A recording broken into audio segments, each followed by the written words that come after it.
একটা দুর্দান্ত মারওয়াড়ি খাবারের দোকানের সন্ধান এই ভিডিওতে তোমাদের জন্য কিন্তু রয়েছে। মারওয়াড়ি খাওয়া দাওয়া মানে নিরামিষ খাওয়া দাওয়া। আমি এখান থেকে কি কি খেয়েছিলাম, সেখানকার খাবার দাবার আমার কেমন লেগেছিল, সমস্ত ডিটেলস এই ভিডিওতে রয়েছে। পুরো ভিডিওটা দেখতে থাকো। তো আমি বাটার পনিরের সাথে ভেজ পোলাওটা খেয়ে দেখেছিলাম। বাটার পনিরের কোয়ালিটি বেশ ভালো ছিল, খেতেও কিন্তু দুর্দান্ত ছিল বাটার পনিরটা। পোলাওয়ের সাথে জাস্ট অসাধারণ লাগছিল। ক্যাপসিকাম টমেটো দিয়ে একটা ঝাল ঝাল মাখো মাখো ফুলকপির তরকারি, তার সাথে পোলাওটা খেয়ে দেখেছিলাম। খেতে কিন্তু আমার দুর্দান্ত লেগেছে। এখানকার ভেজ কোফতা কারিটাও কিন্তু খেতে আমার ভীষণ ভালো লেগেছিল।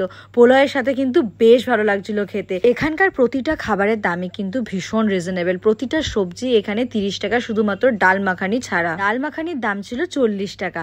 এখানে গরম গরম রুটির উপরে ঘি মাখিয়ে কিন্তু ওনারা সার্ভ করে, যদি আপনারা বলেন। না হলে শুধু নর্মাল রুটিও পাওয়া যায়। আমি ঘি মাখানো রুটির মধ্যে ডাল মাখানি দিয়ে খেয়ে দেখেছিলাম, জাস্ট ফাটাফাটি লাগছিল। ওনারা সার্ভ করেছিলেন আমাকে একটা শেকা পাপো, যেটার দাম 10 টাকা। খেতে বেশ ভালো ছিল। দোকানের নাম মারওয়াড়ি স্পেশাল লাঞ্চ। দোকানের অ্যাড্রেসটা হলো ডালহৌসি চত্বরের কলকাতা স্টক এক্সচেঞ্জ বিল্ডিং এর ঠিক নিচে এই দোকানটা কিন্তু রয়েছে। এই দোকানটা কটা থেকে কটা অবধি খোলা থাকে? এই দোকান টাইমিং আছে স্যার 12 থেকে 4। 12 থেকে খুলে 4টা তখন শেষ হয়ে যায়। 4টা 4:30 এই সময় লাস্ট আছে। প্রত্যেকদিন খোলা থাকে কি? সোমবার থেকে শনিবার খোলা থাকে, সানডে বন্ধ থাকে।